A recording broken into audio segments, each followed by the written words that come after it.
이 작품은 네덜란드의 화가 피터 브루어리 그린 아이들 놀이입니다. 이 그림은 세로 118cm, 가로 161cm의 대형 작품으로 1560년에 완성되었으며 결혼식이나 세례와 같은 실제 생활을 모방하는 가장놀이로부터 매우 격렬하고 괴상한 놀이까지 당시의 놀이를 사실적으로 표현하였습니다. 놀이에 관심 있는 분들은 많이 봤던 그림인데요. 오늘 이 그림 속으로 들어가 놀이찾기를 한번 해보겠습니다. 네덜란드 하면 떠오르는 게 뭔가요?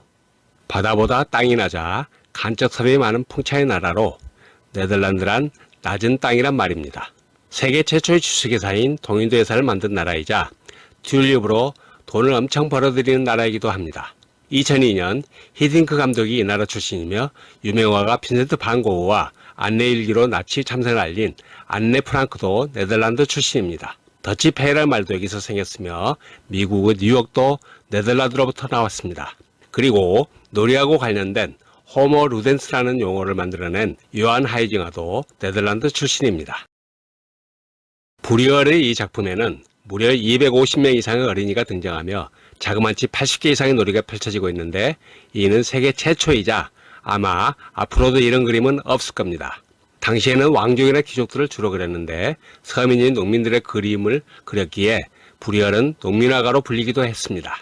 1500년대의 생활상을 생생하게 그린 브리얼은 우리나라 김홍도나 신윤복 같은 풍속 화가인 셈입니다. 세계 최초로 이런 그림이 나오게 된 배경이 궁금한데요. 잠깐 살펴볼까요? 르네상스는 15세기 이탈리아에서 시작되었습니다. 브리얼이 살았던 지역을 당시에 플랑드르라 불렀는데 현재 벨기에, 네덜란드, 프랑스 등이 포함됩니다. 여기서 발생한 플랑드르 르네상스는 자기 주변 생활에 대한 철저한 관찰로부터 출발하여 있는 그대로의 자연과 생활을 사실적 기법으로 꼼꼼하게 묘사한 사실주의 미술이었습니다.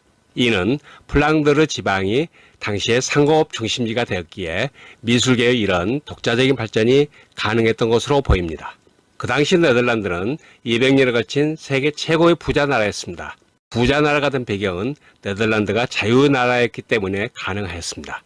당시 스페인 제국 종교 탄압으로 추방된 유대인들은 물론 신교 구교할 것 없이 유럽에서는 가장 포용적인 나라였고 금은 유출입을 자유화하여 세계 최초로 자본 자유화를 이룬 나라이기도 하였습니다.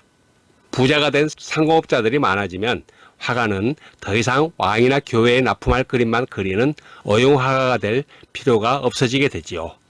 이제 서민들의 모습이나 농민들의 생활사를 그린 그림을 구매할 수요가 많아지게 된 겁니다. 본격적으로 그림 속 놀이를 찾으러 가기에 앞서 저는 3가지를 참조하였는데 놀이 명칭이 중복되거나 잘못 표시된 게 있어서 재정리하는 차원에서 동영상을 만들었습니다. 먼저 네덜란드 및 플랑드르 르네상스 미술사가 이리나 타이아나 깔류의 2021년 12월 19일자 글, 그리고 위키피디아에 정리된 Children's Games 내용을 참조하였으며 마지막으로 피터르 브루얼의 아이들 놀이에 나타난 놀이의 토상연구를 검토하였습니다. 자, 이제 그림 속으로 들어가 보죠. 그림은 맨 아래 중앙 큰 통 앞에서 두 소년이 굴렁쇠를 굴리고 있는 모습이 눈에 확 들어옵니다. 당시에도 아이들이 가장 좋아하는 놀이였던 것 같습니다. 굴렁쇠는 원시 부족 아이들로부터 동서양 모든 아이들이 즐겨하는 놀이입니다. 그 옆에서는 인형말 머리로 만든 대말타기 놀이를 하고 있고 그 앞 2명의 소녀 중 1명은 피리와 북을 연주하고 다른 1명은 막대기로 똥을 휘젓고 있습니다. 똥을 가지고 놀았다고요? 아이들에게는 먹는 음식은 물론 배설물도 놀잇감으로 보입니다. 밥 먹다가 밖으로 돌리다가 야단맞기도 하고 밖에선 가장 재밌는 놀이로 알려진 똥 휘젓기 놀이라 합니다. 아이들은 똥을 무지 좋아합니다. 그 뒤에는 3명의 어린이가 가마타기 놀이를 하고 있습니다. 굴렁쇠 뒤에서는 어린 소녀가 큰 통에 뚫린 구멍 안으로 소리를 지르며 메아리 놀이를 하고 있고 그 뒤에는 다른 어린이들이 기맞은 놀이에서 힘겨루기를 하고 있습니다. 오른쪽에서는 2명이 큰 통에 올라가 흔들기로 서로 떨어뜨리기 놀이를 하고 있습니다. 바로 왼쪽을 보면 모이 세례 놀이를 하고 있습니다. 왼쪽 맨 아래 기퉁에는 2명의 소녀가 공기 놀이를 하고 있는데 돌이 아닌 다른 것이죠. 오슬레 놀이라는 것입니다. 7000년 전부터 해왔다는 오슬레는 양의 관절뼈를 다듬어 사용하였습니다. 공기놀이 바로 뒤 야외 탁자에서 아이들은 새와 놀고 나뭇가지 모자를 쓰고 비는 풍선을 불기도 하고 바람개비를 가지고 놀고 있습니다. 탁자를 바라보며 소녀는 딸랑이 인지를 들고 있고 아래에는 목줄에 묶인 개처럼 벽돌을 묶어놨습니다. 건물 입구 쪽에서는 소녀들이 인형을 가지고 놀고 있고 전래용품으로 재단놀이를 하고 있습니다. 건물 2층 창가에선 옛날 교수형 의자에 앉은 소녀에게 그네 태우는 놀이를 하고 있습니다. 탈바가지를 쓴 어린이는 밖을 내다봅니다. 건물 아래쪽 소녀는 모래놀이를 하고 두 소녀는 언덕 차지하기라는 놀이를 하고 있습니다. 둔덕이를 차지하는 어린이가 왕이 됩니다. 한 아이는 울타리에 매달리기를 하고 있습니다. 건물 담벼락 앞에선 장인놀이인 까막잡기를 하고 있습니다. 오른쪽에서 두 명의 어린이는 고대 로마와 그리스 시대의 손게임인 모라를 하고 있습니다. 모라는 숫자를 외치며 동시에 손가락을 내는데 맞추는 사람이 이기는 놀이랍니다. 건물 담벼락엔 올빼미가 아이들을 구경하고 있으며 한 아이는 창밖으로 물총을 쏘고 있습니다. 마당 울타리 밑에서는 마주 앉은 아이들 다리 사이를 통과하는 놀이를 하고 있습니다. 잘못하면 발에 걸려 넘어질 수도 있겠네요. 바로 뒤에서는 모의 결혼식 놀이를 하고 있습니다. 아이 탄생에 대한 염원은 동서양이 똑같을 겁니다.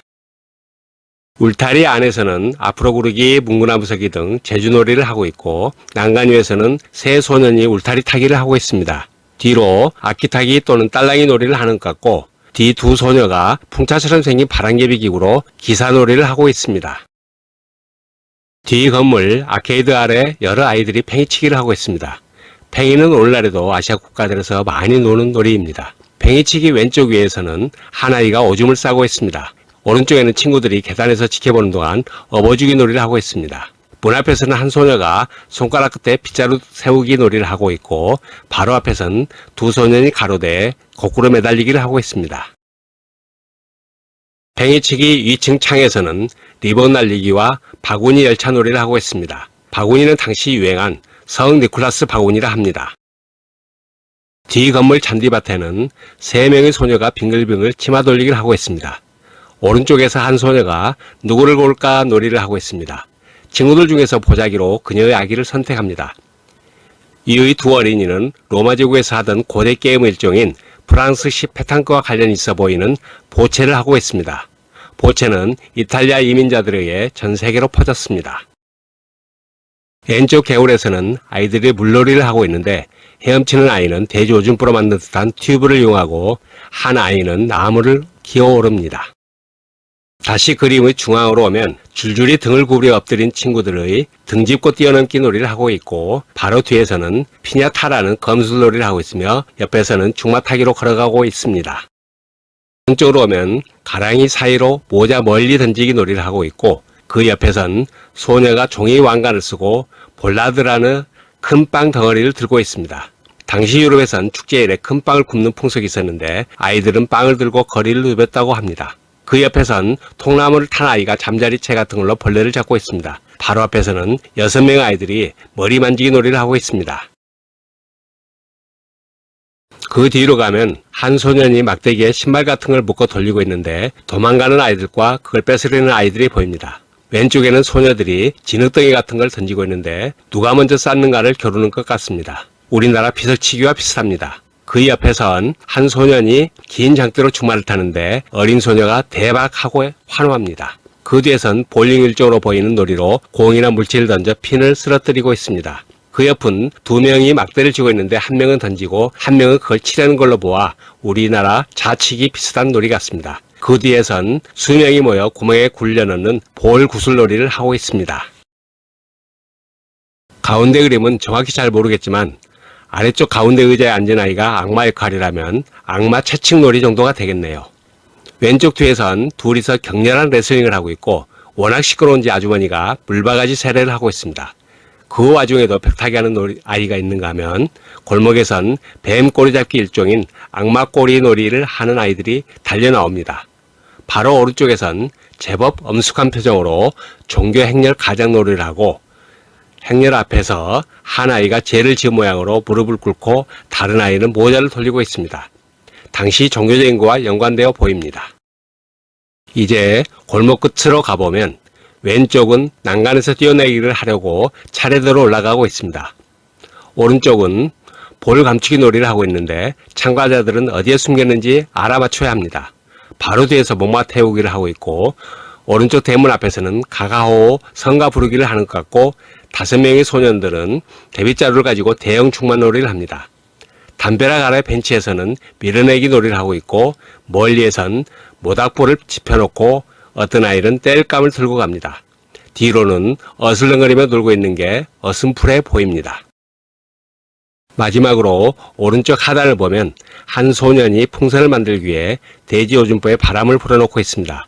바로 옆에서는 말뚝박기 놀이를 하고 있으며 그 뒤에서는 술래에게 엉덩방아 찍기 벌칙을 추고 있습니다. 그들 옆에는 벽돌로 집짓기를 하다만 흔적이 보이고 바로 앞에서는 먼블티 팩 놀이의 일종인 잭나이프 던지기를 하고 있는 것 같은데 우리나라의 모치기 놀이와 비슷합니다. 오른쪽 맨 하단에는 한 소녀가 저울을 놓고 물건을 파는 가게 놀이를 하고 있습니다. 판매대 옆면에는 브류허의 서명과 1560년이라는 날짜가 보입니다. 당시 화가들은 아이들 모습을 거의 그리지 않았기 때문인지 몸집이나 옷차림새가 어색하고 이색적입니다. 그러나 이 작품은 불후의 명작입니다.